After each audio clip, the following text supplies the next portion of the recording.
27 octobre 2001, Steve Jobs présente l'iPod 20 ans plus tard et plus de 400 millions d'exemplaires vendus. Retour sur le succès phénoménal du baladeur iconique des années 2000 avec un invité exceptionnel, Tony Fadell, celui qui est considéré comme le père de l'iPod, revient sur sa genèse. Comment a-t-il été conçu dans le plus grand secret? Comment a-t-il changé profondément Apple et va permettre l'arrivée de l'iPhone? Témoignage exclusif.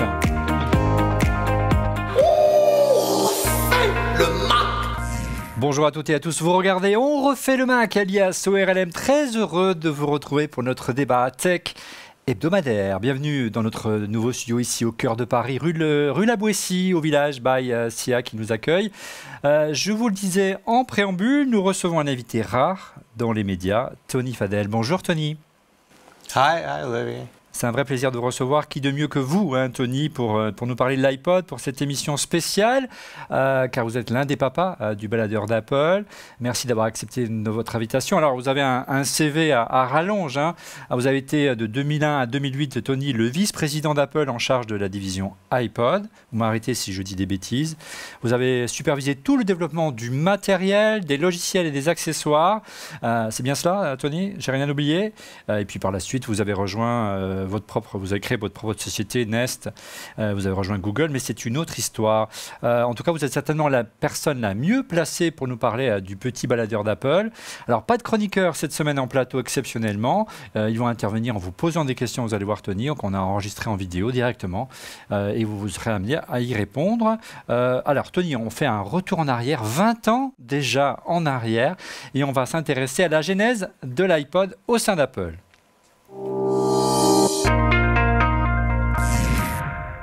Genèse Express, c'est ce qui définit le mieux, je dirais, l'iPod. Comment est né le projet P68 Dulcimer, si je prononce bien, au sein d'Apple? C'est le nom de code de l'iPod, Tony. Oui, le nom de code de l'iPod, c'était P68 ou Dulcimer. Et Dulcimer, c'était un nom qui était trouvé par Stan Eng, qui était le responsable produit, qui travaillait avec moi à l'époque. Il venait du département marketing et il a trouvé le nom Dulcimer. P68, c'était un nom de code des ingénieurs, mais Dulcimer parce que le son de cet instrument est très joli. Et on a dit, ouais, c'est super comme nom. Donc voilà, on a gardé ce nom de code et voilà, on a avancé très rapidement par la suite. Alors regardez, on a une question pour vous, Tony, une question de notre chroniqueur. Il s'agit de Stéphane Zibi. Bonjour Tony, merci encore de venir nous voir dans On refait le Mac, c'est toujours un plaisir de vous avoir. Et une question toute simple, c'est comment vous avez été recruté par Apple et est-ce que, plus particulièrement, vous avez été recruté par la firme de Cupertino spécialement pour développer l'iPod. Merci en tout cas encore, à très bientôt. Great. Tony. Thanks. Merci. En fait, oui, j'ai été recruté en quelque sorte. Ce qui s'est passé, c'était tout simplement que je travaillais chez General Magic et je travaillais avec quelqu'un, Oli Olasti, et Oli et moi, on était copains, on est restés copains. Et il avait des potes chez Apple. On avait travaillé avec eux dans le passé et donc là, je déjeunais avec Ali et puis je parlais de mon start-up et de comment on essayait de créer ces appareils et qu'il n'y avait pas de financement, que voilà, c'était compliqué. Et donc Ali, il dit non, c'est dommage, c'est triste. Le lendemain, il déjeune avec quelqu'un de chez Apple. Et la personne dit « Hey, donc est-ce que tu connais quelqu'un qui connaît les petits appareils portables et tout ça ?» Ali dit « Oui, j'ai déjeuné avec quelqu'un hier. » Voilà. Donc il y avait 15 jours et puis là on a commencé à discuter. J'ai reçu un appel et donc j'étais en train de faire du ski dans le Colorado et il y a mon oncle à côté de moi. J'ai dit, il y a Apple qui m'appelle, comment ça se fait? Et donc, voilà, une chose a mené à une autre. Et donc, je me suis dit, voilà, je vais sauver ma start-up. Et ils voulaient que je sois consultant pour concevoir ce qui allait devenir l'iPod. Donc moi je pensais que ça allait être un ordinateur manuel en fait, parce que Apple faisait des ordinateurs, mais c'était pour la musique. Et je travaillais là-dessus avec Fuse Systems justement juste avant de venir chez Apple. Fuse Systems, c'était la start-up que vous aviez créée à l'époque, c'est ça, Tony? Au-delà, donc il n'y avait pas forcément aujourd'hui, comme il existe dans la Silicon Valley ou dans la tech, une armée de chasseurs de tête qui partait à l'assaut des talents pour concevoir l'iPod. Et vous avez, il y a une date qui évoque certainement quelque chose pour vous, c'est le 3 janvier 2001. Yes, oui. That was, for me, pour moi, c'était le début de la fin de notre système Fuse, le Fuse System en fait. Ouais, nouvelle année, maintenant on doit commencer à ce qu'on va faire après, parce que je ne savais pas si le start-up allait bien se passer. Il a fallu faire quelque part le deuil de votre start-up pour aller vers Apple, surtout que ce n'était pas un emploi encore, vous étiez juste, entre guillemets, un consultant, et que vous aviez auparavant essayé déjà de développer ce concept de l'iPod sur vos propres marques avec Fuse System, mais également sur d'autres marques plus prestigieuses comme Philips. Pourquoi, je dirais, le baladeur tel que vous l'imaginiez n'arrivait pas à sortir en dehors que chez Apple? Alors, il faut regarder l'époque. C'était tout de suite, enfin 2001, début 2001. Il y avait le crash, le marché de l'Internet, donc il y avait le crash. Donc, et il n'y avait pas d'argent. Pour les startups, il n'y avait pas d'argent. Donc il y avait cette bulle et puis qui a explosé. Donc personne n'avait d'argent dans Silicon Valley. Internet, justement, ne répondait pas à ces promesses. Donc là, quelqu'un qui fait de l'électronique, en fait, c'était la dernière chose qu'on voulait financer.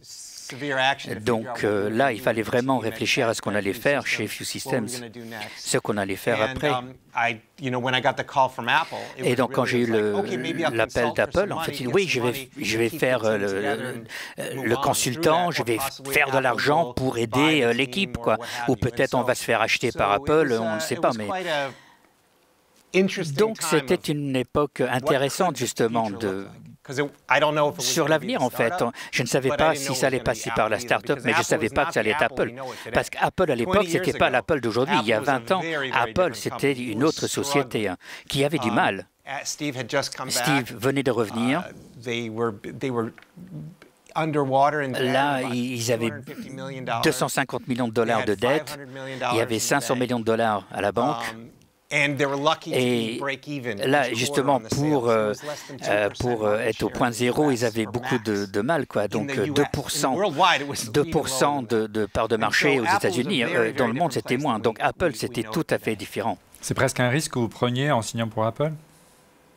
Ah, tout à fait, oui, un risque énorme. Oui, d'aller chez Apple. Comme consultant, ça va, mais intégrer Apple, donc là, j'ai réfléchi longtemps. Je me suis dit, est-ce que je veux vraiment rejoindre Apple, étant donné la situation et les marchés, tout ça? On vous a proposé très rapidement d'intégrer Apple et de devenir un salarié d'Apple. Oui, ce qui s'est passé, donc j'avais des idées de Fuse, des conceptions, mais pour un autre produit, mais électroniquement, c'était pareil en quelque sorte, les mêmes. Donc là, on a dit il y a iTunes, et iTunes n'avait que 6-7 mois. On veut donc iPod n'était pas le premier lecteur MP3, donc on veut connecter avec iTunes et ça ne marche pas. Donc, que serait un produit Apple si on prenait cette partie du marché? C'était ça le défi. Et en 6 semaines, j'avais trouvé les différents éléments que j'avais de Fuse, de la recherche que j'avais faite pendant ce temps-là.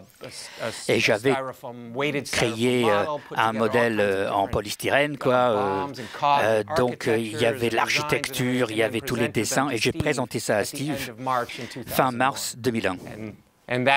Et c'est là que le produit a reçu le feu vert. Donc 6 semaines seulement pour développer un produit, c'est vraiment, enfin, du moins pour le prototype, c'est à une vitesse phénoménale. Donc vous avez bénéficié, j'imagine, des acquis de FIO Systems et de Philips.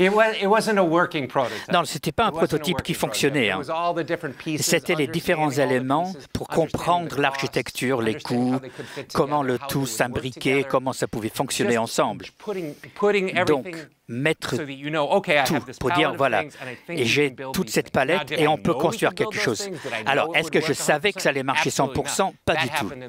Là, c'était dans les mains qui suivaient. Un petit souvenir du pitch du produit avec Steve Jobs? Une anecdote peut-être?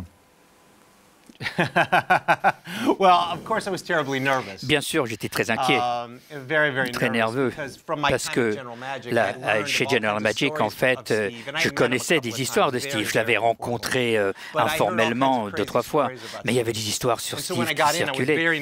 Donc j'étais très inquiet quand je suis arrivé. Mais très rapidement, dans les 5 minutes, en fait, on parlait du produit, de différentes choses, de tout ça, quoi. Donc c'était très naturel, on était tout à fait à l'aise. Et à un moment donné, dans la réunion, au début, on avait préparé tout un tas de transparents, donc je lui donne tous les transparents, parce qu'il n'y avait pas de PowerPoint, hein, donc il n'y avait pas Keynote, tout ça, donc c'était imprimé. Hein. Et j'ai donné ça à Steve, Steve regarde, il fait ça comme ça, et il met ça de côté, il dit, bon, allez. Et donc j'étais prêt à ça, donc j'étais bien préparé, Stan m'a bien préparé, mais en fait c'était vraiment une réunion où on parlait de toutes les idées, de ce qui pourrait se passer. Et puis à un moment donné, ils ont dit, est-ce qu'on le laisse rentrer? Parce que moi, j'étais toujours consultant, hein, et je n'étais pas à l'intérieur d'Apple. Hein. Et pendant la réunion, donc là, j'ai eu des détails derrière de ce qu'ils voulaient faire. Et l'idée que... Leur idée, c'était le... Donc c'était la roue de clic là, donc voilà, donc pour scroller quoi. Ils ont dit c'est un produit super, mais est-ce qu'on peut mettre ça dessus? Et j'ai dit, et donc j'ai joué, j'ai dit, ouais, donc c'est une roue pour scroller, donc ouais, c'est bon. Et donc là, on a fait ça dans cette réunion, et puis voilà, on est... Rapidement. Voilà. Très rapidement. Très rapidement. Vous avez développé le prototype en seulement 6 semaines, mais en quelques mois seulement. Le 17 octobre 2001, le produit était déjà présenté par Steve lors d'une keynote, et puis disponible quelques semaines plus tard en novembre. Quelques mois, 9 mois pour sortir un produit. C'est incroyable également, le temps de gestation jusqu'à le moment où il sort en magasin. On a trouvé des notes que sur un blog que vous aviez publié il y a quelques mois. Regardez ces notes qu'on va vous diffuser. Allez, racontez-nous cette période, parce que ça semble assez extraordinaire. J'avais appris chez d'autres sociétés comme Philips que très rapidement, il y a des anticorps qui peuvent arriver dans un nouveau produit. Et il faut faire ses preuves. Et il faut vraiment mériter. Hein? Donc, si vous allez prendre des ressources d'autres projets, donc il faut vraiment mériter. Donc, je savais qu'il fallait que ça sorte avant Noël. Sinon, ça pourrait ne pas se passer. Parce que Sony pourrait faire quelque chose d'autre ou les autres concurrents. Et donc, Apple va dire non, on va arrêter le projet. J'ai déjà vu ça dans d'autres sociétés. Donc, je me suis dit, si on arrive, il faut faire quelque chose. Donc, moi, je me suis imposé ce stress à moi et mon équipe pour avoir quelque chose. Et pendant ce temps-là, il y avait beaucoup de choses qui se sont alignées. Donc, il y avait Toshiba, donc, a sorti le petit disque dur, là, juste avant, donc de 5 gigas. Ensuite, la plateforme numérique était disponible et qui sortait de la fonderie de semi-conducteurs, donc pour le porte-player 5001. Donc c'était la puce pour ça. Ensuite, on a pu travailler avec l'équipe de Pixo. Ils avaient l'interface. Donc on a pu rassembler tout ça. J'ai trouvé tout ça, j'ai mis tout ça ensemble. Et puis on est allé très rapidement, mais on n'avait pas d'équipe, on avait 0 équipe. Il fallait créer l'équipe. Il y avait 0 équipe. Oui, on a emmené des gens de Fuse, on a emmené des gens que je connaissais de General Magic aussi, de Philips. Et c'est un peu une exception au sein d'Apple qu'un produit comme ça, en mode commande commando sortent si rapidement avec finalement des composants, des éléments qui ne sont pas forcément à l'origine au sein d'Apple. C'est extrêmement rare cet exemple. Et au-delà, un produit qui a été aussi populaire dans l'industrie, avoir une genèse aussi rapide, je crois que c'est assez unique également. Oui, c'était très rapide, bien sûr. Et il y avait Steve qui surveillait. Donc, il voulait que toutes les équipes comprennent que s'ils travaillaient avec nous, que nous, on était priorité numéro 1. Donc ça, c'est incroyable. Mais quelque chose... les gens, ils voulaient voir le produit. Et ils voulaient le voir en vrai, quoi, le plus rapidement possible. Donc il y avait beaucoup d'énergie dans l'équipe. Heureusement, la mayonnaise a pris, quoi. C'était pas facile, mais le tout s'est intégré un peu comme les Lego, quoi. Il y a eu quelques problèmes, mais bien sûr, on les a surmontés. Et c'est quelque part un mode start-up, en fait, une culture start-up qui était en place.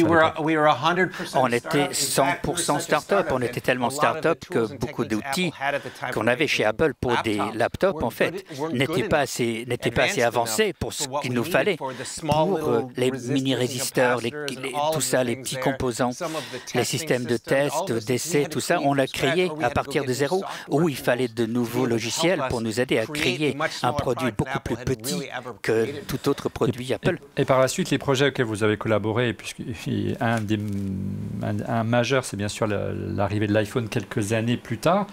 La genèse a été beaucoup plus longue, là, c'était plus compliqué. C'est vraiment, encore une fois, inhabituel qu'en quelques mois seulement, on arrive à sortir un produit. Oui, la vision de l'iPod était pure. C'était musique. Après, il y avait des photos, des vidéos et d'autres, des jeux, des choses. Mais sur l'iPhone, c'était beaucoup plus ambitieux. On avait commencé avec différentes routes, différents chemins sur comment intégrer un téléphone, que ce soit iPod plus téléphone ou l'iPhone. Donc, il y avait beaucoup d'exploration. On avait plein d'équipes qui faisaient plein de choses.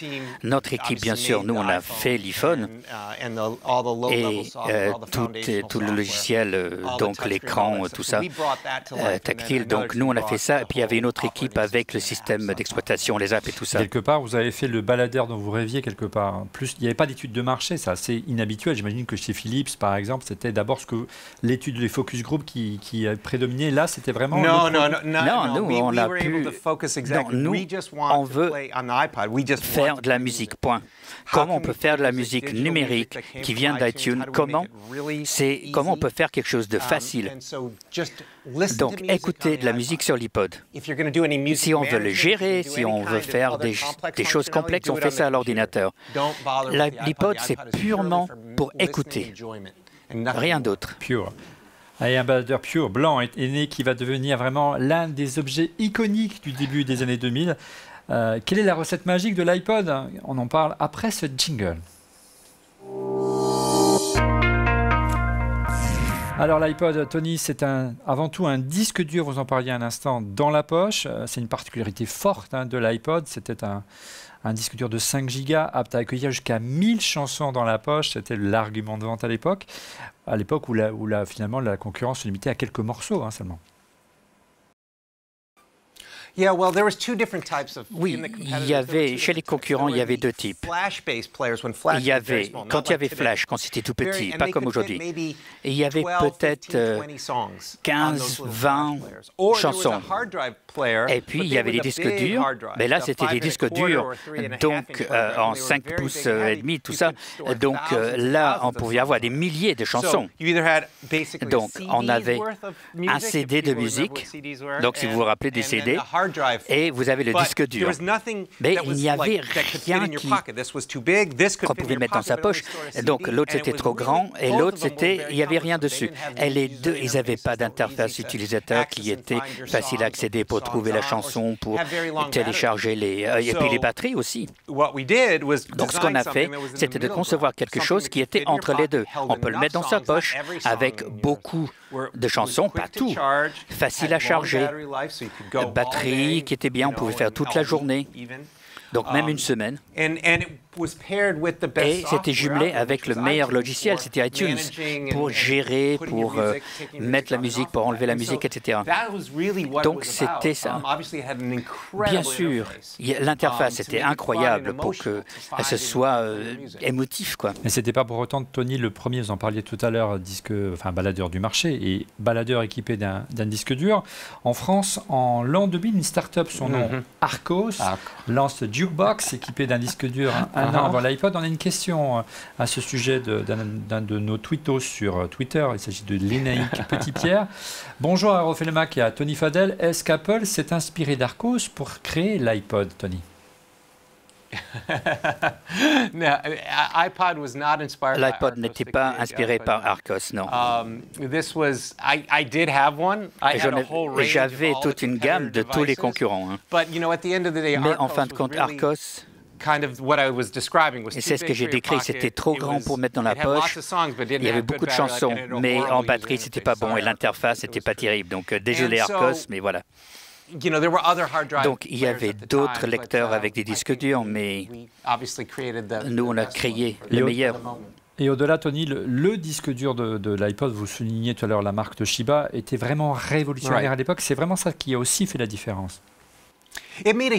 Oui, ça a fait une différence énorme, mais Toshiba n'y croyait pas. Donc, Toshiba, donc ils ont fabriqué le disque et c'était la taille d'une carte PCMCIA. Donc, voilà, on mettait ça, on insérait. C'était la taille d'une carte de crédit, mais ça faisait 5-6 mm d'épais. Et on pouvait mettre ça dans les laptops et on pouvait avoir l'Ethernet ou des modems ou autre chose. Donc, ce qu'ils ont fait, ils ont dit, on va faire un disque dur qu'on peut mettre dans cette fente, en quelque sorte, dans ce slot. Et donc, j'ai dit, nous, on veut utiliser ça pour un lecteur de musique. Ils ont dit, bon, OK, si tu veux, mais bon, il n'y a pas de marché. Hein. On a vu d'autres lecteurs qui existent et MP3, le marché va nulle part. Bon, j'ai dit, bon, d'accord. Bon, si vous en fichez, nous, on voudrait être exclusif. Voilà, pendant quelques années, on veut avoir une exclusivité. Vous pouvez le vendre à personne d'autre pour que ce soit vidéo, musique, tout ça. Nous, pour la musique portable. Ils ont dit, oh, aucun problème. Donc, c'était bien pour Toshiba et pour nous. Donc, c'est un point important que vous soulignez là, Tony, parce que vous avez acheté du coup toute la production de disques durs à Toshiba et du coup, vous avez empêché toute la concurrence de copier l'iPod puisqu'il n'y avait pas d'autres disques durs sur le marché. Non, petit format 5 gigas, non. Toshiba avait une capacité supplémentaire, donc ils ont rajouté de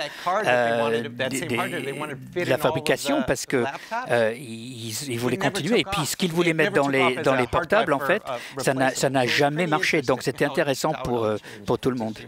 Et c'est vraiment à cette période-là, donc vous citiez l'exemple de l'exclusivité, qu'a pris naissance ce management si particulier de la logistique chez Apple, notamment grâce à Tim Cook, qui va perdurer avec les versions suivantes de l'iPod.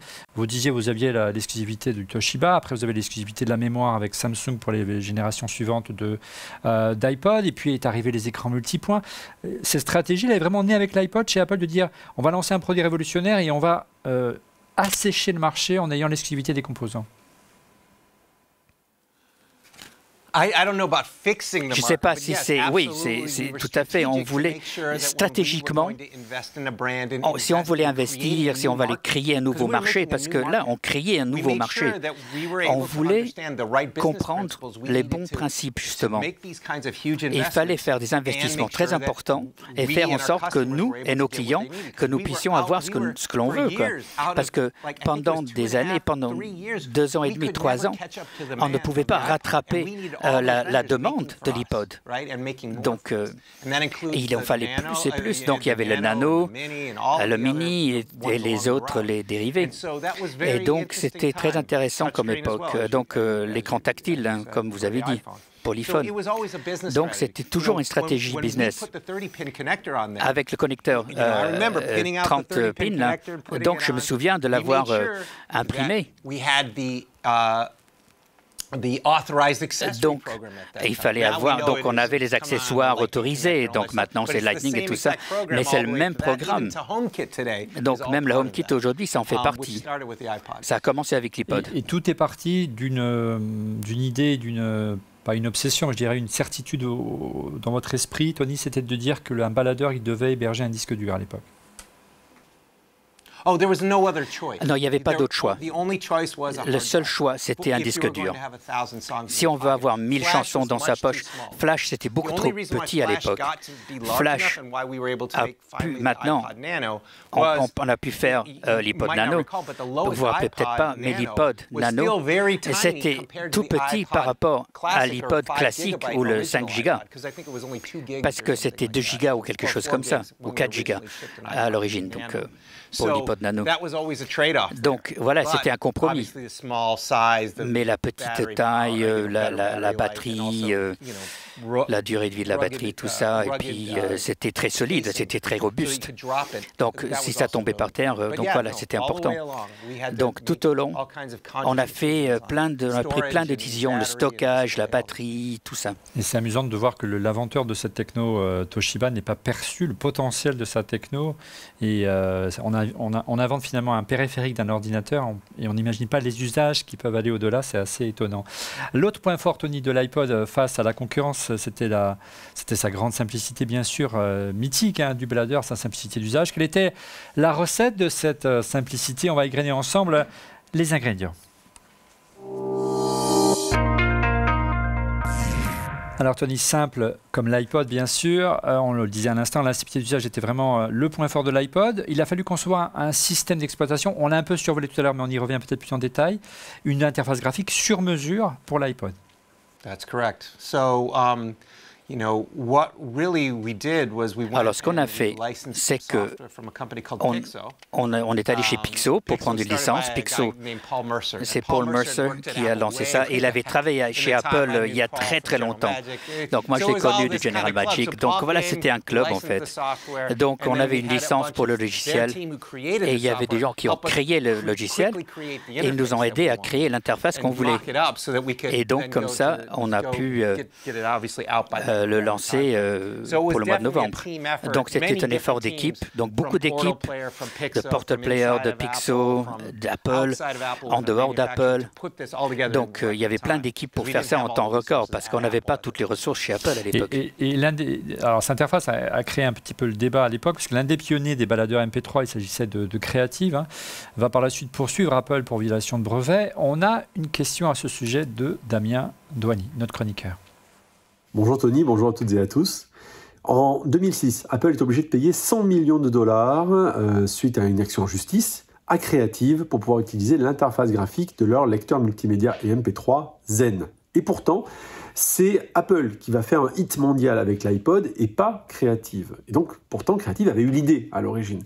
Donc la question, c'est comment il se fait que vous avez réussi plutôt là où ils ont échoué. C'est quoi le tour de magie ?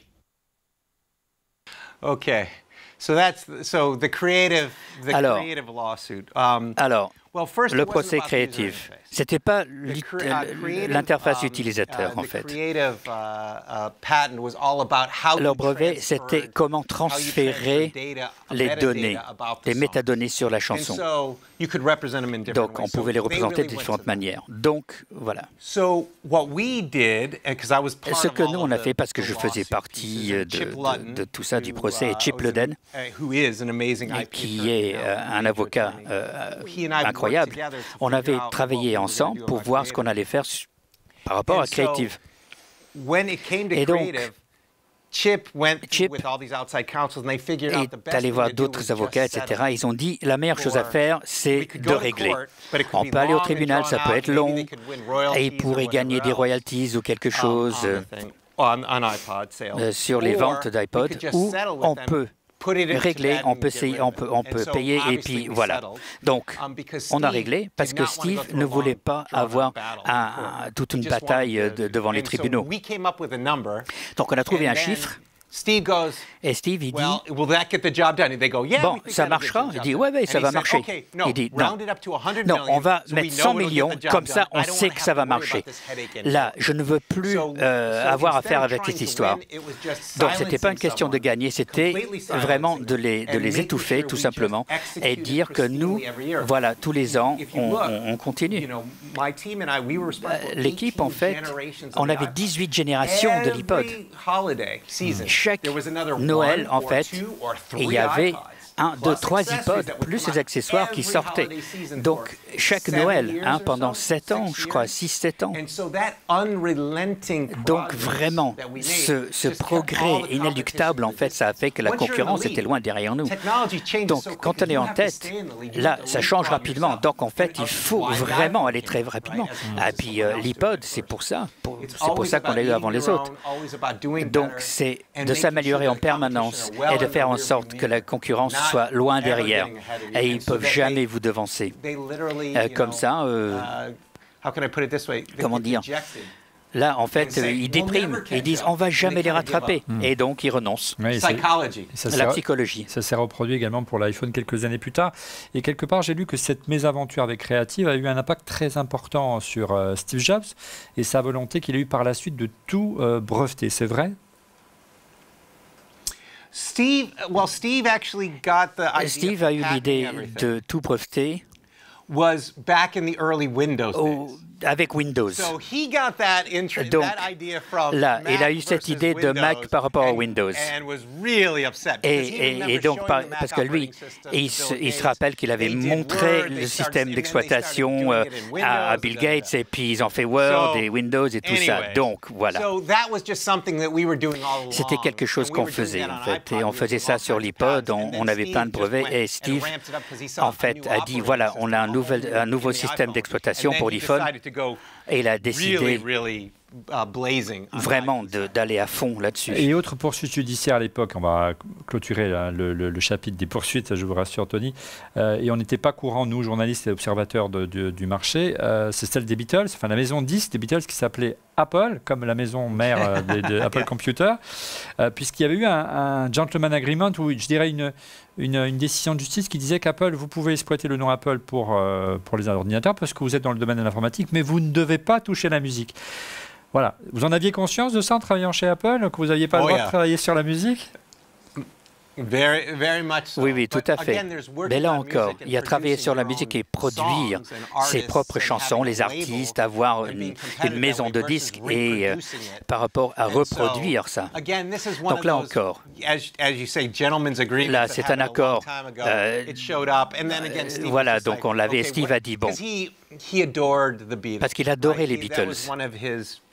Vraiment, c'était des préférés avec Bob Dylan et d'autres. Et donc, par respect, il a dit, bon, on va régler ça une fois pour toutes. Et en même temps, et donc, c'est devenu Apple après Apple Computer. Ils ont enlevé la partie computer. Donc, ça, c'était 2005-2006. Et là, donc, quand la société était en transition vers une nouvelle façon, bon, il ne laissait pas le Mac, mais avec des choses autour du Mac, en fait. Et on me glisse une question qui n'était pas prévue dans l'oreillette. Justement, on parle de musique et des Beatles, quel était le premier morceau de musique que vous avez écouté sur votre prototype d'iPod? Vous vous en souvenez? Sur le mien, oui. C'était l'album Beck. Donc voilà, c'était ça. Alors, au-delà du Black Album des Beatles, quelle était cette fois-ci la perception des majors du disque quand ils ont vu débarquer l'iPod? Ils étaient plutôt méfiants, j'imagine, à l'époque. Avec l'iPod, pas forcément, non, parce que c'était une plateforme numérique. Donc quand Steve a décidé que iTunes devrait avoir ce magasin numérique de musique, donc là, il est allé partout dans le monde pour les convaincre. Ils disent, là, on vous vole votre musique déjà, donc là, voilà, c'est volé sur Internet. Donc on peut donner aux gens ce qu'ils veulent et puis le facturer et le faire de façon qualitative et facile. Donc Steve a dit que ça devrait être donc la plateforme numérique pour vendre les chansons. Parce que le Mac, en fait, avait une base toute petite. Donc, on a dit, c'est un test, on va le tester. Si ça marche, voilà, vous pouvez l'utiliser, vous faites ce qu'on voulait avec les Windows et tout le reste. Donc, c'est comme ça que ça a commencé. Et puis après, c'était tellement important comme succès, c'était tellement énorme que, voilà, il y avait des films et tout ça après. Et je me souviens qu'à l'époque, lorsqu'on déballait un iPod, on ouvrait l'iPod et puis il y avait un petit cellophane collé sur l'écran. Il y avait marqué dans Steal Your Music, ne volez pas la musique. Donc c'est vraiment un montré important. Revenons un instant sur la simplicité propre à l'iPod. Donc on a parlé de l'interface utilisateur, le disque dur qui permet de glisser très facilement tous ces morceaux. Il y avait bien sûr la molette, qui est vraiment iconique également de l'iPod à l'époque, on l'a devant vous. Une question à ce sujet de Christophe Aigron sur Twitter. Pourquoi justement une molette? Ça aussi, ça a été une évidence par rapport à la concurrence? C'est évident quand on commence à savoir qu'on va scroller dans les listes. Donc, si vous ne rentrez rien en termes de texte ou de chiffres ou quelque chose, donc c'est vraiment super. C'est fluide, c'est rapide. On a passé beaucoup de temps à avoir la bonne vitesse. Donc, si on le tourne X fois, ça va accélérer. Et donc, c'est très viscéral comme expérience. C'est émotif. Et c'est très différent par rapport à d'autres produits, où on appuie sur un bouton, on garde appuyé, etc. Donc là, il y avait quelque chose de nouveau. Les gens ne savaient pas. Les gens ils pensaient que c'était le haut-parleur, en fait, et que ce n'était pas une molette. Et là, une fois qu'ils avaient compris, c'était intuitif. Donc c'était tout à fait rationnel et émotionnel. Et c'était bien. Mais c'était aussi une difficulté pour l'iPhone, parce qu'on voulait faire iPod plus téléphone, mais c'était peut-être la meilleure chose à faire. Peut-être l'idée d'avoir cette molette, ça a fait qu'on est allé vers l'iPhone, donc on a fait l'iPhone en raison de ça. La décision de switcher sur le téléphone, elle a été très rapide, dès le début, presque dès votre arrivée au sein d'Apple, ou pas? Ou il s'est passé quelques années? Non, le téléphone, non, on n'y pensait même pas. C'était une fois qu'on savait que l'iPod marchait. Donc, aux États-Unis et partout.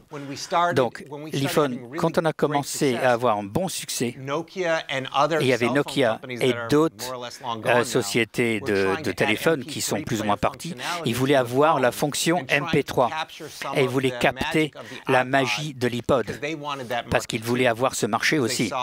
Parce qu'ils voyaient que c'était une compétition. Donc ils ont dit on va mettre une fonction musique.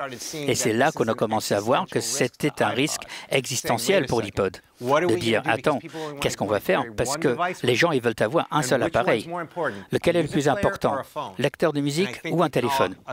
Et on est d'accord que le téléphone, c'est beaucoup plus... enfin, l'appareil de communication, c'est beaucoup plus important si vous allez avoir un seul appareil. Donc, c'est là où les différents projets avec Motorola Rocker, des choses comme ça, pour voir le futur de la musique, la communication, de ce qu'on allait avoir. Il faut savoir aussi tuer le produit et savoir qu'il a une durée de vie limite. C'est vachement important, j'imagine, de savoir se dire, de ne pas vivre sur ses acquis, voilà, chercher l'expression et préparer la transition.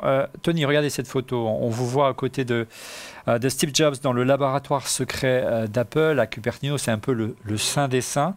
Peu de personnes y avaient accès à l'époque dans ce laboratoire. Il y a une atmosphère particulière, hein, j'imagine. Yeah, that was the ID lab where ouais, c'était le labo ID en fait où il y avait des modèles où on travaillait en fait sur sur la couleur, sur le CMF, sur la conception. On faisait ça dans ce labo. Donc, on parlait des différents modèles, de ce qu'on pouvait faire, de ce qu'on ne pouvait pas faire. Voilà, c'est ça. Donc, qu'est-ce qu'on est capable de faire? Donc, voilà.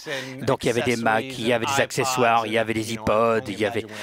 Bon, maintenant, je ne peux pas imaginer à quoi ça ressemble. Hein. Bon, donc, il y a peut-être plusieurs endroits maintenant, parce qu'il y a tellement de produits.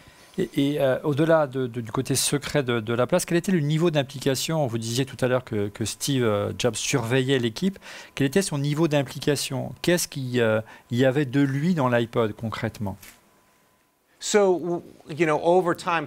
Donc là, on se rencontrait tous les 15 jours environ.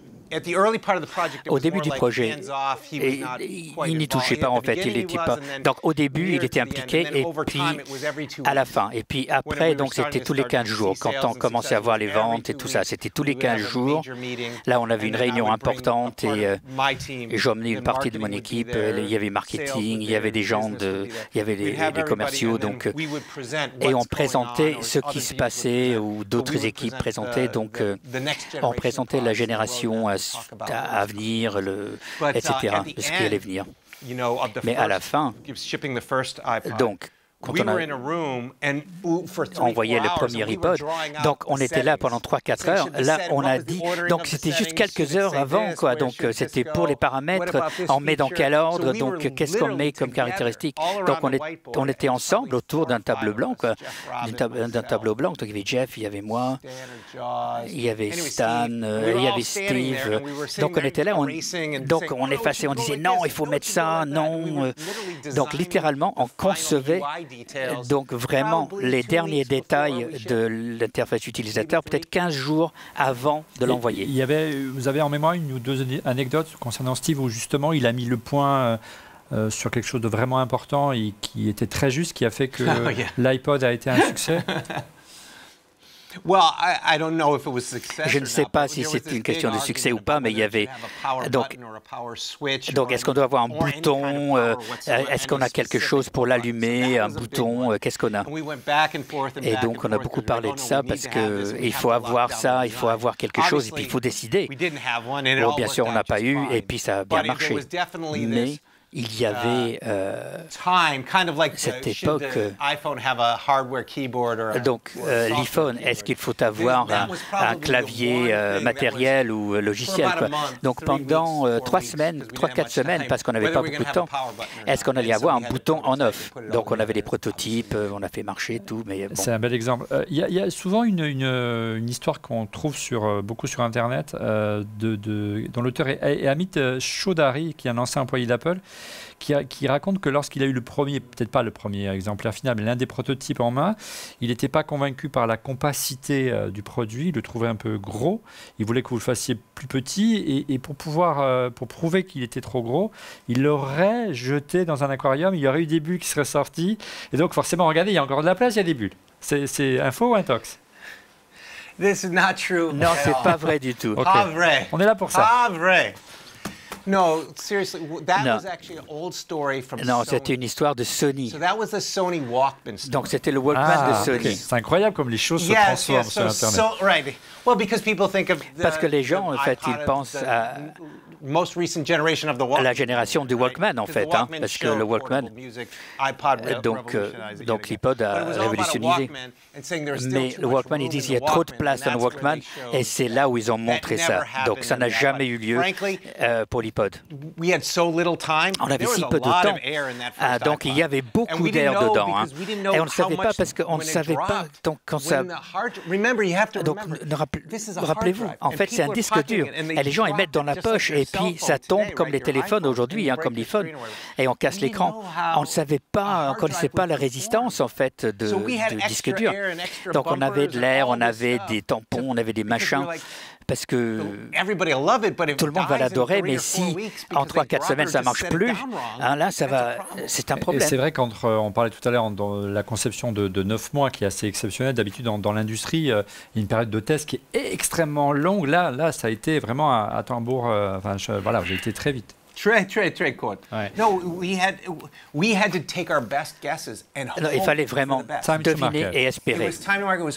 C'était time to market. Donc on voulait vraiment espérer avec tout notre savoir en engineering, en technique, etc. pour dire oui. Et puis on les lâchait par terre, on les laissait tomber, on faisait des trucs. Un dernier mot sur Steve. On lit dans sa biographie qu'il y avait quelque chose qu'il n'aimait pas dans l'iPod, c'était son nom. Il y a eu beaucoup de débats. On a reçu dans ce plateau différents dirigeants d'Apple de l'époque qui nous disaient qu'il n'aimait pas l'iPod. C'est vrai, le nom iPod? Il y avait plein de noms, mais il n'y avait pas de problème avec iPod. Hein. Voilà quelques noms. Voilà ce que j'aime. J'ai dit oui, non, il n'y a pas de doute. Oui, il faut le dire souvent et ça devient naturel. Quand on l'entend pour la première fois, ce n'est pas naturel. Mais est-ce que ça a un sens? Parce que iMuse, c'est que la musique, mais iTunes, quand ils ont rajouté la vidéo, c'est iTunes, c'est la musique, c'est vidéo. Non, iPod, c'était bien. Et il n'y avait pas de problème. Alors la simplicité, c'est vraiment un ingrédient majeur de l'iPod. Au-delà d'un ingrédient majeur, on le voit dans les photos qui défilent depuis le début de cette émission, c'est bien sûr le design, notamment le premier modèle, blanc immaculé, avec un dos magnifique en acier inoxydable. Alors on est vraiment loin, là, Tony, des codes du marché de l'informatique. On est vraiment dans un autre univers. Oui, c'est vrai. Donc c'était gris, beige, noir, c'était les couleurs pour les ordinateurs à l'époque et l'électronique à l'époque. Mais avant, l'iPod, il y avait l'iMac. Et l'iMac avait plein de couleurs. En fait, il y avait des verts, des rouges, des roses, des mauves, des bleus. Et donc, ils se disaient, en termes de langage de design, qu'est-ce qu'on va avoir? Et ils travaillaient sur les Mac à venir qui étaient blancs. Donc ce processus, en fait, était déjà en cours. Donc ils prenaient quelque chose de ce processus. Pour les Mac, ils ont appliqué ça à l'iPod. Donc c'était très intéressant parce qu'il y avait les Mac qui sont sortis après et qui ressemblaient à l'iPod, mais en fait, les projets étaient déjà lancés et nous, on prenait quelque chose de ces projets. Il y avait vraiment une volonté à l'époque d'inscrire Apple dans un design industriel, une signature de marque. En fait, c'est ça l'idée. Oui. Pas qu'à l'époque, mais depuis, en fait, depuis le retour de Steve, c'est quels sont les points importants pour les clients. Donc, la pub, le packaging, tout ça. Donc, tout le langage du design. Donc, tout devait être cohérent pour tous les produits, pour chaque point de contact avec un client. Donc c'était juste après l'iMac. Et cette signature, elle va aller même jusqu'au fameux casque blanc, qui est vraiment une idée, moi je trouve géniale, qui était très différenciante de l'époque, de la concurrence. Ça a conduit à ces pubs extraordinaires qui ont fleuri, les affiches qui étaient partout dans les métros, etc. Et qui perdurent aujourd'hui encore avec l'iPhone. Oui, ça marche encore. Hein. Oui, les oreillettes blanches, en fait, c'était et c'est toujours quelque chose d'iconique. Et c'était courageux à l'époque, mais c'est bien pour le marketing quand on a quelque chose dans la poche et on ne sait pas ce que c'est, mais on reconnaît avec les oreillettes, avec les écouteurs. Donc la pub, justement, c'était les couleurs de l'iPod plus les couleurs des écouteurs, parce que ça a toujours été blanc. C'était 3 ans plus tard, quand on a commencé à avoir la connectivité avec les PC, etc. Et c'est là où ça a explosé, en fait. Ouais, moi, un souvenir personnel, j'ai pris conscience du succès de l'iPod. J'avais la chance de venir vous voir, mais on n'avait pas le droit de vous parler à San Francisco chaque année pour le Macworld en mois de janvier, en début d'année. C'est une période intense pour vous. C'était toujours à ce moment-là qu'Apple présentait des iPods. Et on avait l'habitude d'être dans le Moscone Center, de voir des centaines de Mac partout, des pommes partout. Mais Apple était un petit peu le petit poussé de la tech. Et quand on sortait du Moscone, la vie redevenait normale et on retrouvait les gens avec leur Dell, avec leur ThinkPad. Et je me souviens, ça doit être en 2013-2014, je sors et je marche Market Street. Et là, je vois des centaines de gens avec tous des casques blancs dans les oreilles. Vous aviez beaucoup d'avance sur le marché français. Là, je me dis, il est en train de se passer quelque chose. Revenons un mot sur le design au sein d'Apple et pour conclure sur l'épisode du design. On dit souvent que c'est un domaine réservé, le design des designers, de Johnny Ive et de ses équipes à l'époque. Comment ça se passait? C'était un domaine réservé ou c'était un échange constructif où vous vouliez apporter des modifications, etc. etc. Il y a beaucoup de discussions internes, bien sûr, mais si on regarde le premier modèle en polystyrène, en fait, et jusqu'à la finalisation du design, en fait, c'était similaire parce qu'on n'avait pas le temps. Donc, mi-mai, on avait le design. Donc, voilà. Donc, il y avait très peu de discussions sur des changements, des modifications. Voilà. Donc, on espérait vraiment que ça marche. Donc la question, c'est est-ce que le dos, ça va être en acier, en inox ou en aluminium, voilà, mais à part ça. Et puis aussi avec le haut qui était en clair et en blanc. Mais c'était très simple, c'était très clair, très efficace. Et le packaging aussi laissait beaucoup de place pour des changements. Donc tout à fur et à mesure. Donc c'était pas comme l'iPhone. Hein. Donc c'était fait au dire que l'iPod possible. La conception de l'iPod était vraiment un cas d'école, on peut le dire, qui est aujourd'hui montré dans toutes les écoles de commerce et de marketing. Et puis la gestation s'est bien passée, elle est arrivée à son terme. Souvenez-vous, l'iPod a été présenté le 17 octobre 2001, et il va changer à jamais l'histoire d'Apple. On regarde la keynote de Steve. There it is, right there. Voilà, le voici.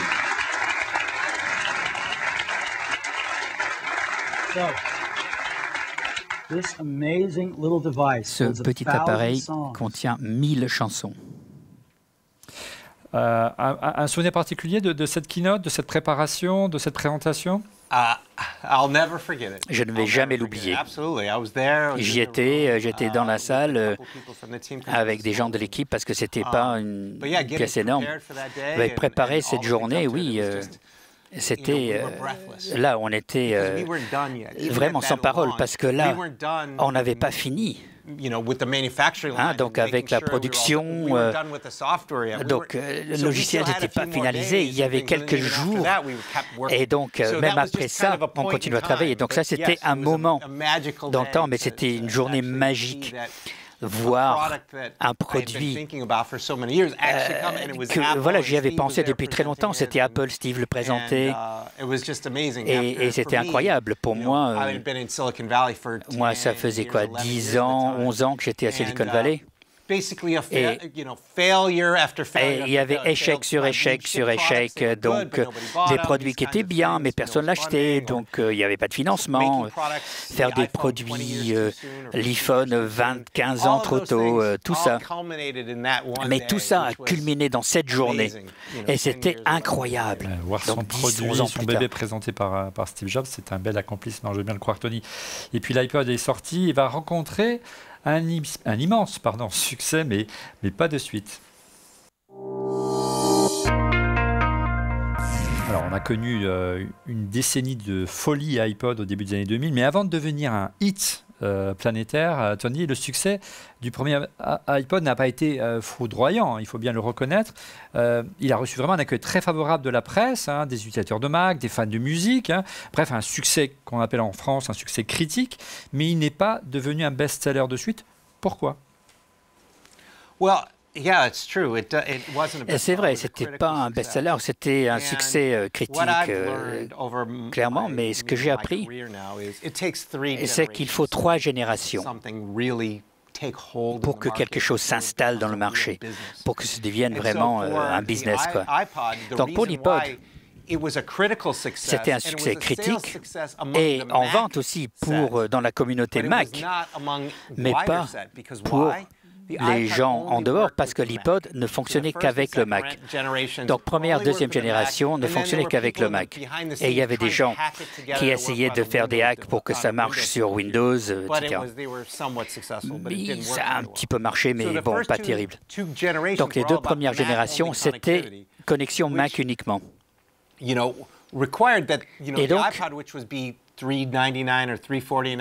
Donc, le prix 399, 499, 299, mais bon, c'était pas le prix de l'iPod, c'était pas ça le problème. Mais le vrai prix, c'était un nouveau Mac. Donc, c'était 1700, 1800 $, plus l'iPod pour écouter la musique. Donc, c'était plus que le home cinéma à l'époque. Donc, c'était un succès critique, mais pas commercial. Donc là, après, il a fallu convaincre Steve de construire quelque chose de compatible avec les PC, avec Windows. Il a fallu vraiment le convaincre parce qu'il n'était pas chaud, hein, Steve, à l'origine. Il pensait que l'iPod allait vendre des Macs directement, mais pas indirectement.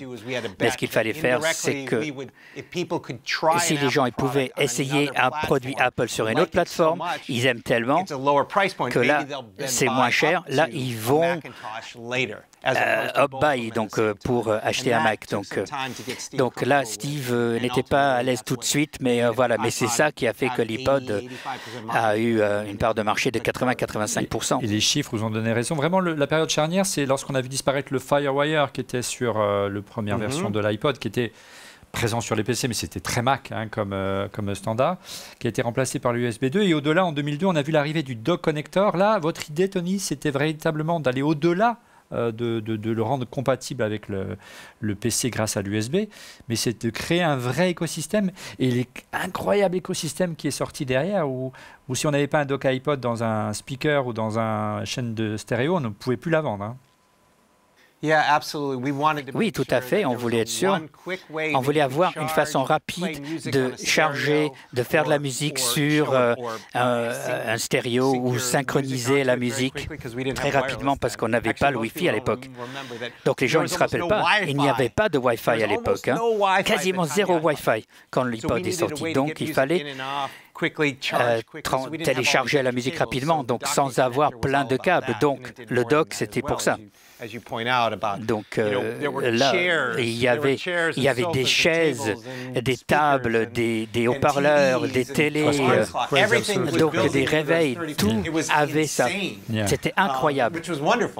Et c'était merveilleux, c'était merveilleux. Et puis la licence pour l'iPod, j'imagine, pour Apple, la licence, le trademark, était merveilleux aussi. Oui, il fallait avoir une licence pour l'utiliser, oui. Et puis, vous disiez qu'il fallait convaincre Steve d'adopter le PC, adapter la version PC de l'iPod. Il a fallu adapter, bien sûr, iTunes sur Windows. On sous-estime aussi l'importance d'iTunes dans le succès de l'iPod pour en faire un écosystème, et un écosystème, il faut bien le reconnaître, fermé. Absolument. Il n'y aurait pas d'iPod sans iTunes. Donc Jeff Rubin et son équipe ont été achetés par Apple et on l'a appelé iTunes et ça a été recrié. Mais Jeff l'a emmené de son start-up à Apple et ils ont créé iTunes. Mais iPod n'aurait pas pu exister sans iTunes et vice-versa. C'est une vraie synergie. Et ils étaient incroyables, ces mecs. Hein. Donc, avec les podcasts au début, vous vous rappelez des podcasts parce que là, vous... chaque semaine avec vous, et donc, dès l'idée des podcasts à la mise en œuvre dans l'iPod et dans iTunes, il y avait quoi? 5 à 6 semaines. Et là, on l'a intégré. On ne savait pas qu'on allait l'intégrer. Mais quand on a dit qu'on allait le faire, on l'a fait. On a travaillé dur pour être... L'iPod, c'était le dispositif numéro 1 pour écouter des podcasts. Donc voilà, quand on est une bonne équipe cohérente, cohésive, là, on peut faire ça. Et au-delà, on peut vraiment dire que ce que craignait Apple, ce que voulait Steve, c'est destiné à savoir qu'acheter un iPod allait conduire à acheter du Mac, amener les switchers au Mac, et c'est finalement le iTunes et l'iPod qui ont permis ça sur PC parce que c'était tellement plus simple sur un Mac que finalement c'était un argument formidable pour Apple à l'époque. Hein. Exactly. People would be like, les gens disent, mais j'adore Apple, pourquoi je ne peux pas le connecter, pourquoi c'est difficile? Et il y avait des choses qu'on n'avait pas sur PC, il y avait des choses, des caractéristiques qu'on avait uniquement sur le Mac, mais maintenant on voit, tout le monde utilise des Macs, tout ça, voilà. Mais le voyage était long, 20 ans pour arriver jusqu'à là. En français, faire une faiblesse, une force. À partir de 2005, c'est vraiment le début on en parlait tout à l'heure, de la folie iPod avec un record de vote en 2008, hein, un an seulement après le lancement de l'iPhone. l'iPhone jugé plus tôt avec 54,8 millions d'iPods vendus cette année-là. Après 2014, on n'a plus de chiffres puisqu'Apple a arrêté de communiquer les nombres d'unités vendues d'iPod. On le regrette encore aujourd'hui dans ses résultats financiers. Mais l'iPod a été jusqu'à peser, Tony, jusqu'à 40% du chiffre d'affaires d'Apple. C'est phénoménal. C'est en 2006. Et on estime aujourd'hui environ quoi 400 000... In some quarters, it was actually over 50%. C'était plus de 50% certains trimestres. Il s'est vendu presque plus de 400 millions d'iPod à cette période-là. C'est le chiffre que vous avez à peu près en mémoire, c'est ça? Yeah, a little bit more, yeah. Un peu plus, oui. Un peu plus. Bon. L'iPod donc était vraiment partout, comme l'exemple que je vous donnais tout à l'heure. Alors moi, quand j'ai pris conscience modestement du succès de l'iPod dans les rues de San Francisco, et puis les campagnes de publicité qui étaient également partout, ces silhouettes qui ont fleuré un peu partout. Est-ce qu'on peut dire qu'avec l'iPod, pour conclure sur ce sujet-là, c'était la première fois qu'un objet technologique devenait un objet de mode? Peut-être. Walkman a fait la même chose. Le Walkman, c'était un objet de mode aussi, mais je pense qu'on y était, oui. Quand j'ai vu les sportifs, parce que les gens de la musique, oui, bien sûr, mais quand il y avait des sportifs et d'autres célébrités, des acteurs, tout ça, ils disaient on doit avoir des iPods, ils en parlaient, ils frimaient avec. Là, je me suis dit, waouh, il y a quelque chose qui a changé. Là, je n'y crois pas. Dans les films, on le voyait dans les films. It was so cool to have an iPod. Oui, c'était... Voilà. Donc voilà, il faut continuer à avancer parce qu'il y a la concurrence derrière. Et donc il faut continuer à avancer. Mais c'était incroyable de voir ce phénomène global. Et il n'y avait pas de concurrents. Il y avait toujours, il n'y avait pas de concurrents pendant des années. Dans l'histoire de l'iPod, peut-être les 2-3 premières années, peut-être, mais bon, il n'y avait pas d'autres produits, quoi. On ne pouvait rien acheter d'autre, à part l'iPod. Et je ne connais pas une autre époque où c'était le cas. Et vous auriez imaginé un tel succès lorsque vous travailliez avec votre petite équipe, vous partiez de votre petite bloc-notes, un tel succès mondial autour de ce produit cher à votre cœur et à Steve Jobs? À vrai dire, après 10 ans de ces échecs et tout ça, et j'espérais que ça allait être un succès. Il faut toujours être optimiste. Mais j'étais toujours très prudent et je me disais qu'il y a la politique, il y a la concurrence, que le timing, la mise de marché, tout ça, ça joue un rôle dans le succès. Et donc c'était pareil avec l'iPhone. On ne peut compter sur rien. Il ne faut pas supposer. Donc, il faut travailler dur et espérer. Il faut être optimiste et faire son meilleur travail. Et là, on sait que ce n'est pas parfait, donc on continue. Et comme vous avez dit, les 2 premières générations n'ont pas vraiment marché. C'était la 3e génération. Et il faut avoir cette endurance, même quand ça baisse, même quand le revenu n'est pas là. Il faut continuer à travailler. On peut dire, oui, on a gagné, mais en fait, on n'a pas gagné. Pas tout de suite. Et c'était avec l'arrivée de l'iPhone qu'on a gagné. Parce que l'iPod, en fait, allait mourir. C'était, est-ce que c'est nous qui le tuons ou c'est un concurrent? C'était une question de temps, tout simplement, malheureusement. Et c'est vrai qu'il ne faut pas sous-estimer le succès de l'iPod parce qu'il a profondément, vous le soulignez tout à l'heure, mais encore un instant, transformé Apple, qui n'était plus un simple fabricant d'ordinateurs, mais était prêt pour aller bien au-delà des unités centrales et des ordinateurs que j'ai devant moi. Oui, tout à fait. L'iPod a donné la confiance à la société. On avait de la confiance, comme on avait dans les années 80, de faire des choses plus grandes, plus dures. Steve a gagné en confiance, donc les revenus étaient là, les investisseurs étaient là. On peut trouver de l'argent, on avait des fournisseurs, on n'avait pas de détaillants, donc il n'y avait pas de vente. Donc il y avait des petits resellers, c'est tout, et quelques-uns. Donc tout ça a convergé pour dire, voilà, on va améliorer notre stratégie, donc on va avoir de plus en plus. C'était ça qui était l'étincelle pour plein d'autres choses. Alors, le succès de l'Apple va attiser bien sûr les convoitises et une redoutable, c'est bien sûr le Zune. Qu'avez-vous pensé de la réponse de Microsoft? Vous étiez inquiet à l'époque? Allez, je rigole, mais qu'est-ce que vous avez pensé du Zune quand vous l'avez vu arriver? On a quelques images pour vous. D'ailleurs, vous l'aviez tourné en dérision dans une pub Get a Mac. On a quelques images pour vous. Non, je suis content d'avoir la concurrence. S'il n'y a pas de concurrence, on n'est pas alerte. Donc, ils sont venus, ils ont essayé. Très bien, très bien. Microsoft est tout à fait différent maintenant qu'à l'époque. Donc, voilà, ils ont essayé. Mais tout n'a pas marché. Donc, chez Apple, c'est pareil. Il y a plein de choses qui n'ont pas marché. Donc, il y a eu beaucoup d'échecs, mais il faut continuer et vous allez trouver ce qu'il faut. Et n'ayez pas peur de l'échec. N'ayez pas peur de l'échec et vous l'avez dit, l'importance de prendre la décision de tuer le produit plutôt que ce soit vous qui l'appreniez plutôt qu'un concurrent. Et le champ du signe est arrivé avec l'iPod.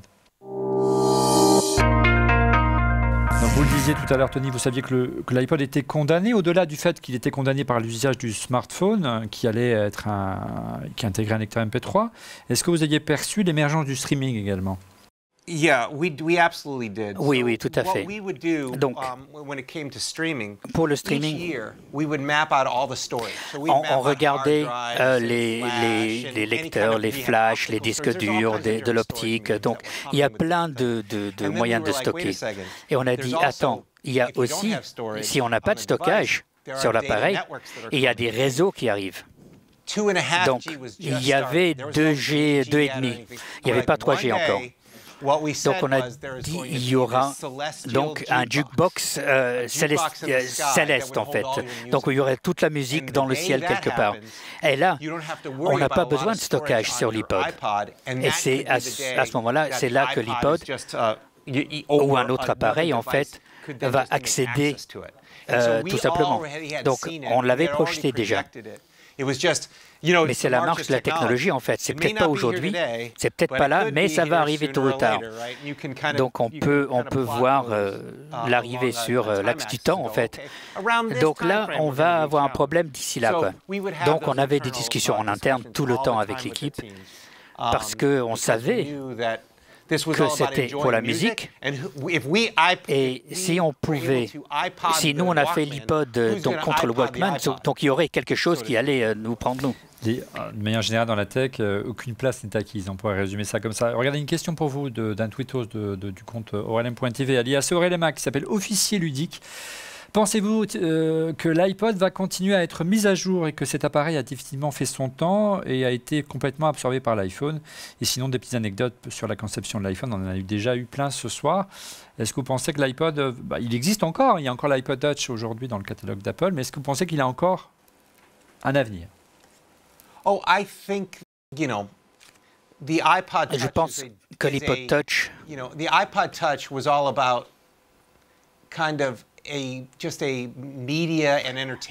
c'est une machine pour le divertissement et les médias. Et ça continue aujourd'hui. C'est pas pour la communication. Donc c'est pareil pour d'autres applications. Mais pour dire que c'est un iPod de l'époque, non, ça ne l'est pas.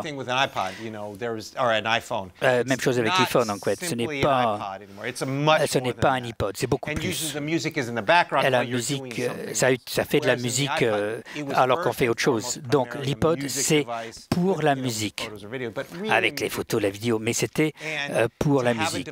Et donc avoir quelque chose comme ça à l'avenir, je pense qu'on va vouloir de plus en plus d'appareils selon le contexte spécifique à une application. Donc il n'y aura pas de WhatsApp, il n'y aura pas de notification. Donc je pense qu'il y a des lecteurs MP3 qui sont produits, donc je pense que ce genre de lecteur, selon les applications et le contexte, a du sens. Si on n'a pas besoin d'avoir des notifications et tout ça.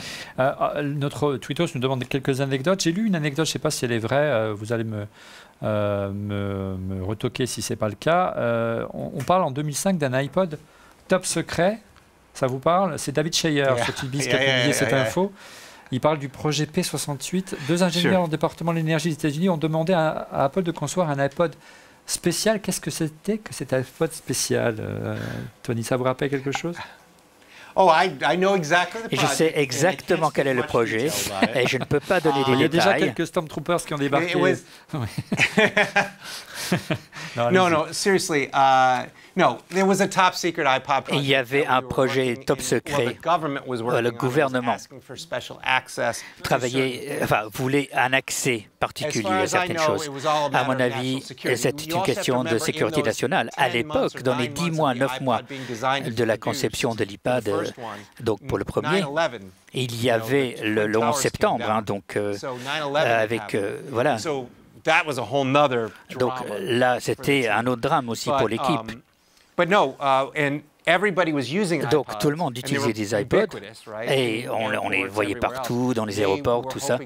Donc ils voulaient transformer ces iPods en appareils qui pourraient aider par rapport à la surveillance et le terrorisme. C'est tout ce que je peux dire. Ils ont fait ce qu'ils voulaient faire, mais voilà. Et nous, mais avec quelques personnes de l'équipe. Avec un petit capteur secret qui permettait de capter certaines choses. Voilà, ben on n'en dira pas plus. Alors, on a une autre anecdote, elle est franco-française, celle-ci, elle est propre à l'iPod à Paris, et c'est notre chroniqueur, il s'appelle Monsieur X. Pourquoi Monsieur X? Puisque c'est l'ancien responsable d'Apple qui témoigne dans cette émission depuis 10 années, visage masqué, et il raconte l'histoire d'un iPod prototype qui a disparu en France. Monsieur X. Bonjour Tony, pensez-vous que le succès de l'iPod doive beaucoup à l'implication des équipes qui ont travaillé dessus? Une anecdote pour illustrer mon propos. En septembre 2002, l'iPod 2 est interdit de vente en France car son niveau sonore est trop puissant. Un ingénieur de Cupertino est alors envoyé en France avec un iPod 2 modifié qui règle ce problème afin de passer une nouvelle certification. Mais cet ingénieur a eu malheureusement un accident avec son taxi en sortant de l'aéroport Charles de Gaulle et a refusé de se faire soigner. Il est venu jusqu'au siège d'Apple France où nous avons dû mettre d'abord cet iPod 2 dans un coffre avant qu'il n'accepte d'aller voir un médecin. Est-ce que c'est cette dévotion qui fait la différence en termes d'innovation avec Apple ? Tony, avant de répondre à monsieur X, j'allais dire son vrai nom, il ne faut pas. Il est modeste, il pourrait donner plus de détails. Il faut se souvenir que cette personne, parce qu'on me l'a raconté, cette histoire, a pris l'avion, il avait, vous savez, comme ces vestes de reporters d'images où vous avez la place pour mettre les objectifs, pour mettre les pellicules à l'époque, et il avait caché ses iPods et il les gardait sur lui précieusement durant tout le voyage, et il faisait très attention que, voilà, c'était... Et lorsqu'il a eu son accident, il a refusé de se faire soigner, il a refusé qu'on lui enlève la veste, et il était en sang, hein, il est arrivé aux Ulis en sang. C'est quand même une histoire de dingue de l'implication de vos équipes à l'époque sur l'iPod. Les équipes, en fait, ces produits arrivent, en fait, ces choses incroyables arrivent parce que ce sont des gens vraiment dédiés et impliqués, parce qu'ils veulent vraiment que ces nouvelles technologies, ces nouvelles façons d'être, que ça prenne vie. Et c'est comme des bébés pour eux, ils les protègent comme leurs bébés. Les mecs, ils ne peuvent pas avoir d'enfants, quoi. Voilà, nos épouses peuvent, mais nous, on ne peut pas faire un enfant. Mais c'est tout comme. Donc on les protège de notre vie. J'ai plein d'histoires comme ça. Et où c'est la même chose, où les gens ils mettaient leur sécurité en péril, hein, pour protéger le produit et l'équipe aussi pour que vraiment ça reste secret, ça reste en sécurité. Donc sans cette implication, sans cette passion, on ne pourrait pas construire ce qu'on a fait pour les premières générations jusqu'aux iPhones, jusqu'à tout le reste que nous avons fait ensemble. Ceci dit, nous on était là en France, c'était une autre question. Et là, c'était une question de volume. Donc, voilà, ça c'était quelque chose. Donc, comment ça se fait que la France ne permet pas, parce que le niveau de volume est trop fort, quoi. Mais c'est ça la musique, voilà. On aime bien la musique forte, quoi. Parce que le gouvernement avait peur qu'on allait faire du mal aux oreilles des gens, quoi. Donc c'est une histoire très drôle, on a plein de choses là-dessus. C'est là que vous avez commencé à découvrir ce qu'on appelle en France le principe de précaution, qui est très français. Maintenant que vous vivez ici à Paris. Revenons donc, faisons table rase du passé, revenons à Apple aujourd'hui. Quel regard portez-vous aujourd'hui sur Apple et la musique?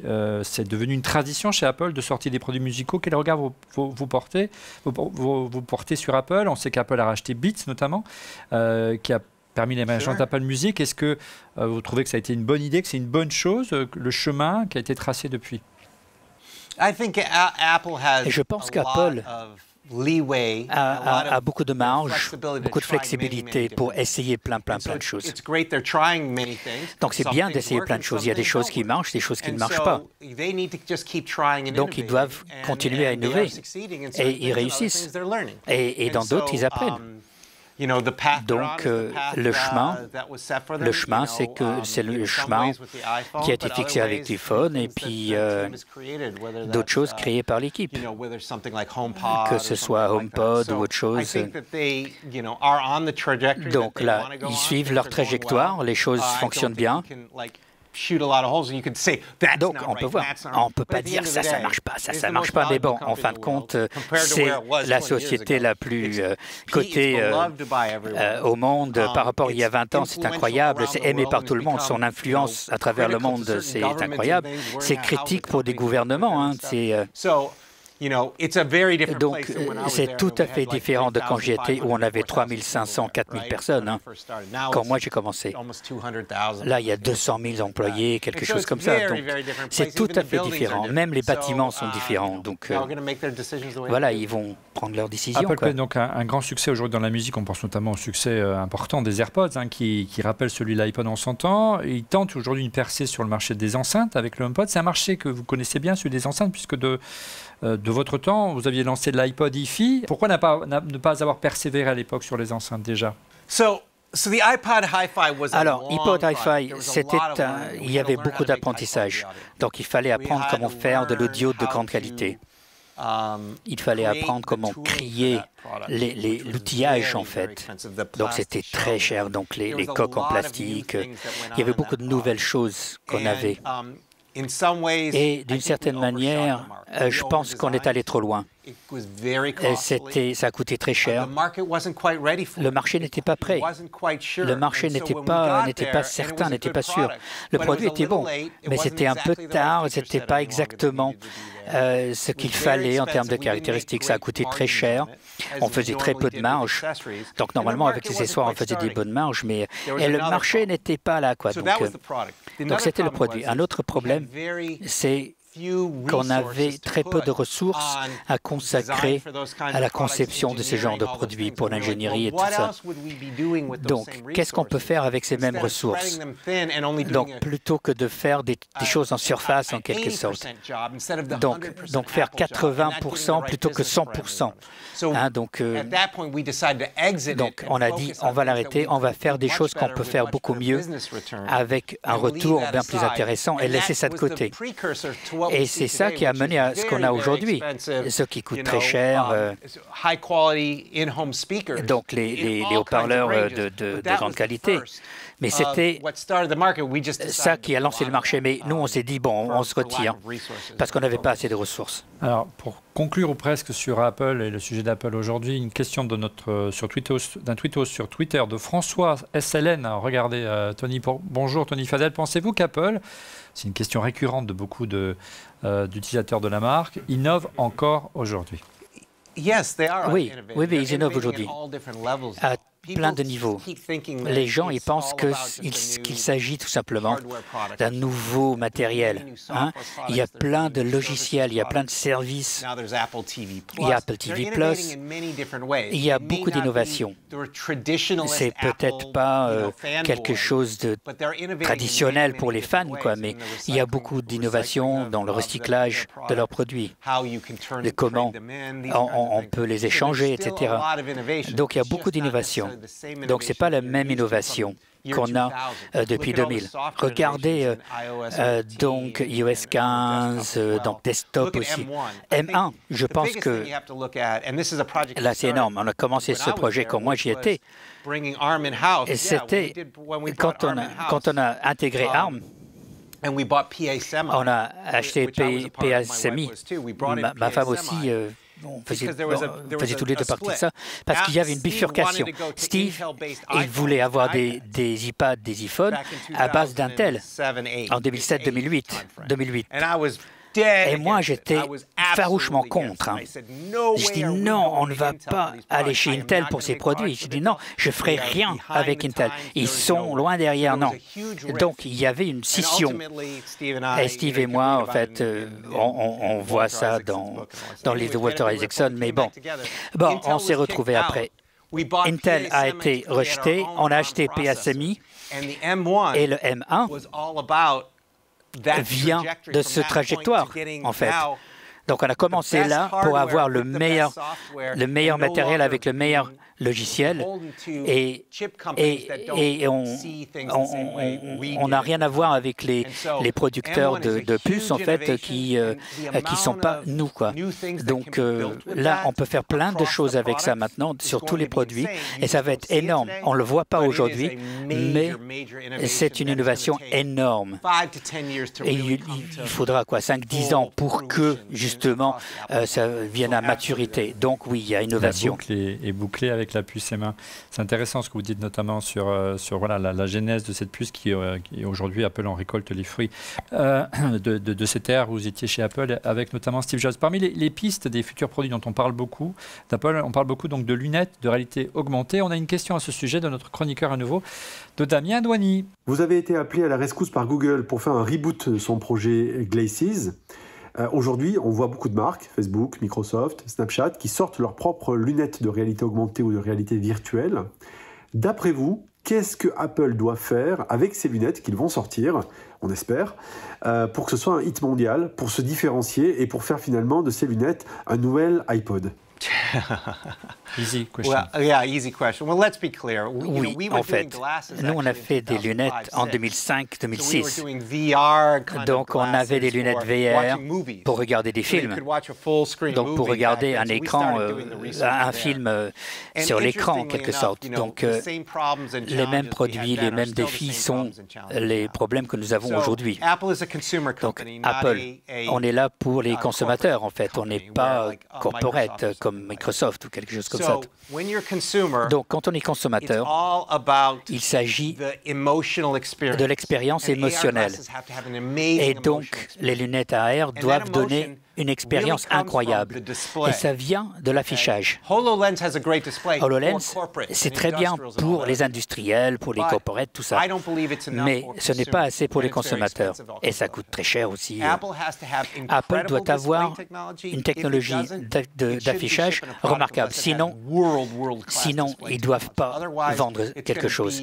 Sinon, ça va être quelque chose qui va aller sur le tas de rejets de VR, XR. Donc, et ils doivent avoir une technologie pour le faire. Mais l'autre chose qu'il faut, c'est est-ce que ça va être un accessoire par rapport au téléphone ou est-ce que ça va être indépendant?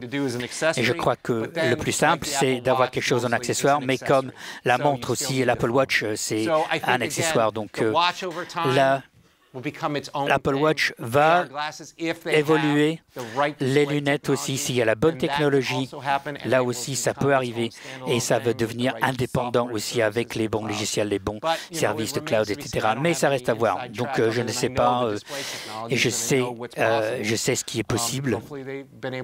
Donc j'espère qu'ils vont faire quelque chose. On pourrait voir le même scénario qui est arrivé pour l'iPod, où l'iPod a été tué par l'iPhone et qu'à terme peut-être la montre ou les lunettes, on verra, pourraient tuer à son tour le smartphone.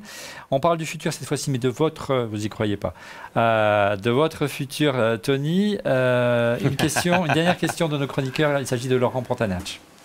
Bonjour Tony, quand on sait que vous êtes l'homme de l'iPod, de l'iPhone, du Thermotanest, si je prends juste ces trois produits, ce sont trois produits qui ont changé la façon d'utiliser la technologie à tout jamais, j'ai envie de vous dire, s'il vous plaît, ne vous arrêtez pas en si bon chemin. Du coup, ma question est très très simple. Quels sont les trois prochains produits que vous allez sortir ou sur lesquels vous êtes en train de travailler et qui vont à nouveau changer le monde? Vous êtes jeune, hein, Tony, il y a encore de la marge pour sortir trois produits qui vont changer le monde. Je suis moins jeune qu'avant. Avant, j'avais des cheveux. No, right now I am Donc, designing new products. Actuellement, je conçois des choses, je ne peux pas en parler bien sûr, mais qui vont sortir d'ici 1 an, 2 ans. Il y a des choses qui ne sont pas classiques pour moi et il y a d'autres choses qui sont conventionnelles par rapport à ce que j'ai fait dans le passé. Mais je travaille, j'ai une société qui s'appelle Future Shape et nous avons investi dans 200 sociétés à travers le monde qui font des produits incroyables aujourd'hui ou qui vont les faire bientôt avec des avantages pour la société, pour l'environnement, pour la santé. C'est tellement important pour nous. Donc, on doit prendre la technologie comme l'iPhone qu'on a créé et qu'on peut appliquer ça à lutter contre le changement climatique, lutter contre le cancer, pour justement avoir une société plus agréable, plus intégrée. Donc je travaille avec des gens aussi du temps d'Apple pour aider ces sociétés. Et même ici en France, pour aider ces gens à trouver les révolutions. Ouais, donc là, vous êtes aujourd'hui un entrepreneur, un investisseur, via votre fonds, vous en avez parlé à l'instant. Puis vous aimez les produits, on le sait bien. Vous allez revenir pour concevoir un futur. Vous avez fait le Nest, vous avez fait l'iPod. On a hâte de voir le prochain produit, Tony. Thank you very much, Olivier. En tout cas, Tony, merci beaucoup d'avoir participé à cette émission. On a pris énormément de plaisir à vous écouter religieusement. On a appris plein de choses encore grâce à vous. Merci pour votre confiance. C'est la fin de cet épisode d'On refait le Mac. Merci de l'avoir suivi. On se retrouve très vite, Tony. Vous venez quand vous voulez, on est voisins. Hein, donc Paris est un village. Donc vous êtes ici. Exactement. Le bienvenu. On aura d'autres anniversaires à fêter, de nombreux anniversaires, j'espère. Bon anniversaire, l'iPod. Et encore bravo à toute la team d'On refait le Mac et d'Electronics Production pour l'aménagement de ce studio. Et vous, derrière vos écrans, merci pour votre fidélité. Derrière vos écrans, je l'ai dit, je vous donne rendez-vous dès la semaine prochaine pour un nouvel épisode. Et pour être prévenu en temps réel de la mise en ligne de l'émission, je vous invite à vous abonner bien sûr à notre chaîne en cliquant sur le petit bouton. Et n'oubliez pas de cliquer également sur le petit pouce. Merci encore pour votre fidélité et à la semaine prochaine. Au revoir. Merci. Good? Very good.